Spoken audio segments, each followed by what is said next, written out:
રાજ્યગૃહ તથા નાયબ મુખ્યમંત્રી હર્ષભાઈ સંઘવીએ આજે સુરતના નવનિર્મિત અશ્વિની કુમાર પોલીસ સ્ટેશનનું લોકાર્પણ કર્યું।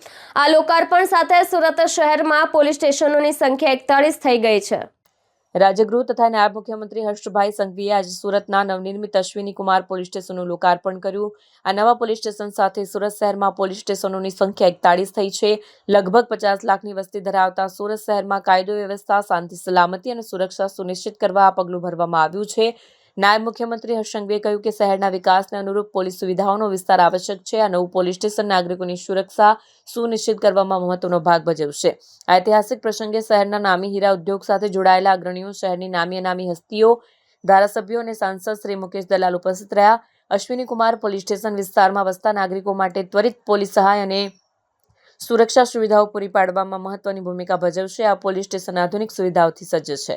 તે પહેલાથી વેપાર કરે, પરંતુ આજે સૌએ તમે લોકોએ દર્શન જે કર્યા, આ દર્શન તમને ક્યારેય ભૂતકાળની અંદર નહીં થયા હશે।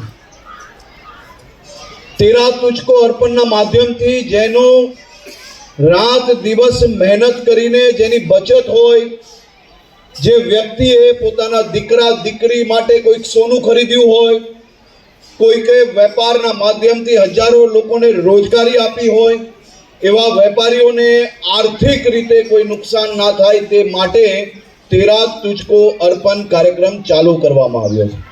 અને તેરા તુજકો અર્પણ એ શું છે એ આજે આપ સૌ લોકોએ આ દ્રશ્ય તમારી પોતે અહીંયા નજરે જોયા છે। કોઈક વેપારી, તેમની ચીટિંગ થાય છે, કરોડો રૂપિયાના હીરાઓ રેપનેટના માધ્યમથી એના ચીટિંગ કરીને કોઈક દુબઈ, કોઈક બીજી જગ્યા પર ચીટિંગથી એ લોકોના આખા કરોડો રૂપિયાના હીરાઓ લેભાગો લઈ જાય છે। આજે આ વેપારીને અહીંયા જ ન્યાય મળે અને આપ સૌની સમક્ષ એની પોતાની કિંમતી વસ્તુઓ એમને હાથમાં આપવામાં આવે।